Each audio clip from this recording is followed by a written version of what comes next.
Tensions are rising in one of the most hotly contested regions on the planet, the South China Sea. China's Coast Guard fired water cannons at Philippine ship. The Philippines calls it piracy. They are not just pirates, they are illegal goons. Threatening the Philippine Navy officer with an axe. They are trying to justify this aggressive, unlawful, and barbaric actions. China is the most sophisticated gray zone operator the world has ever seen. I don't think the Philippines have the capability to play this kind of game.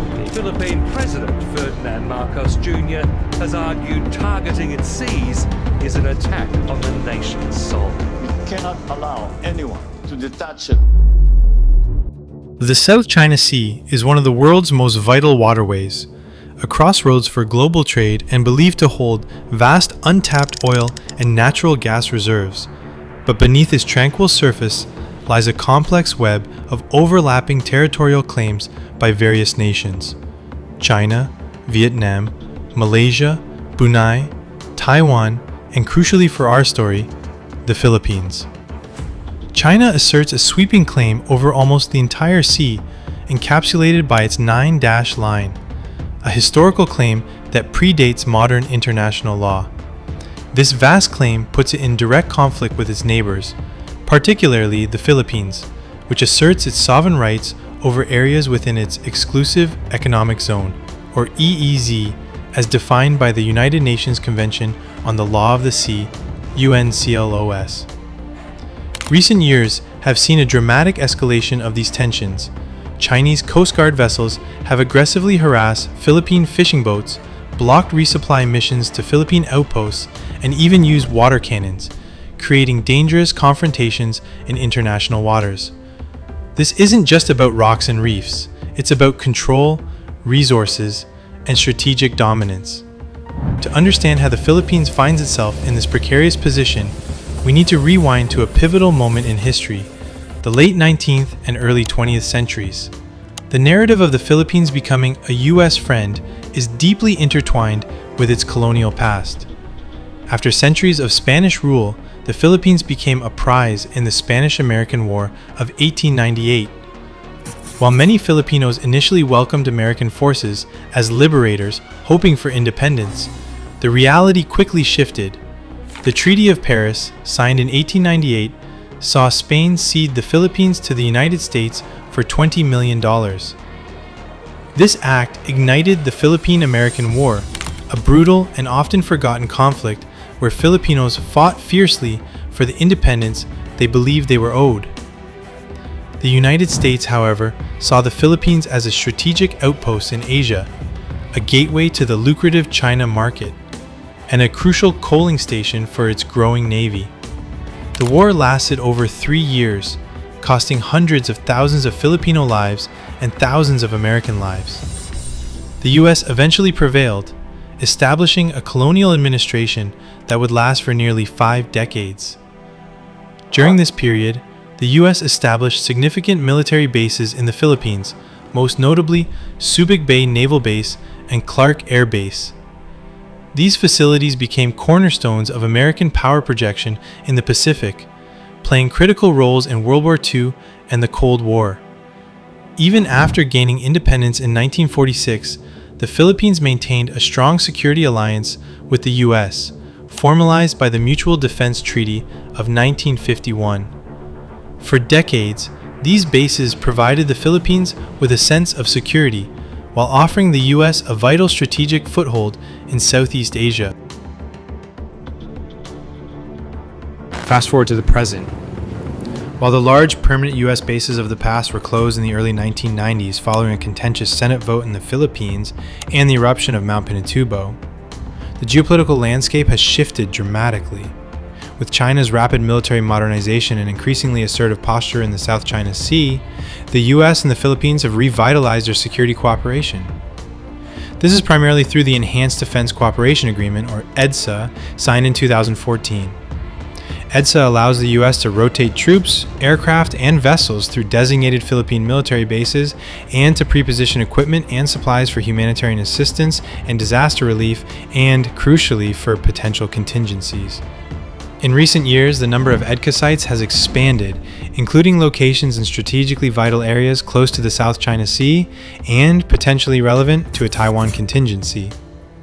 This increased U.S. presence, while framed as enhancing Philippine defense capabilities, is undeniably perceived by China as a direct challenge to its regional ambitions. The Philippines today finds itself walking a diplomatic tightrope. On one hand, China is its geographical neighbor and a significant trading partner. On the other, the U.S. is its long-standing ally and security guarantor. Under President Ferdinand Marcos Jr., the Philippines has taken a much stronger stance against China's aggression in the South China Sea compared to the previous administration. Manila is actively documenting and publicizing Chinese harassment, garnering international sympathy and support. The 2016 Permanent Court of Arbitration ruling, which invalidated China's expansive claims in the South China Sea, is a key pillar of the Philippines' legal argument, though China continues to reject it. This renewed assertiveness, however, comes with risks. Philippine defense officials have recently pushed back against Chinese accusations of the Philippines being a U.S. proxy, stating that Manila is simply upholding its sovereign rights. Yet, the increased military exercises, the expansion of EDCA sites, and the frequent strong condemnations from Washington regarding Chinese actions all contribute to the perception that the Philippines is indeed a crucial piece in the larger geopolitical chessboard. So, what role does the Philippines play in this unfolding proxy war? It's multifaceted. Firstly, the Philippines provides the U.S. with critical strategic depth and access in the Indo-Pacific. Its geographical location offers a natural platform for surveillance, deterrence, and rapid response in the event of a conflict. The EDCA sites, in particular, could become vital logistical hubs. Secondly, the Philippines serves as a symbolic frontline.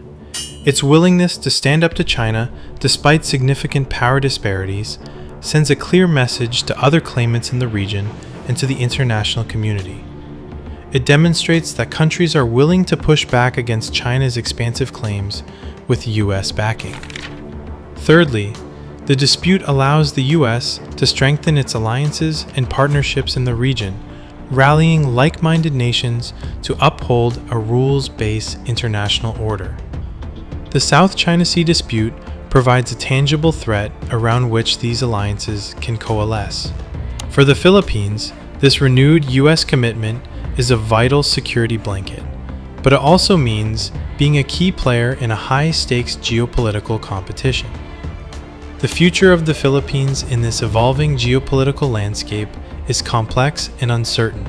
Economically, the Philippines needs to balance its security concerns with its economic ties to China, which remains a major trading partner and source of investment. Any direct conflict would be devastating for the Philippine economy and its people. Politically, the current administration has clearly aligned itself more closely with the U.S., a departure from the more China-leaning stance of former President Duterte. However, domestic political dynamics could shift, and public opinion on the U.S.-China rivalry might evolve depending on future events.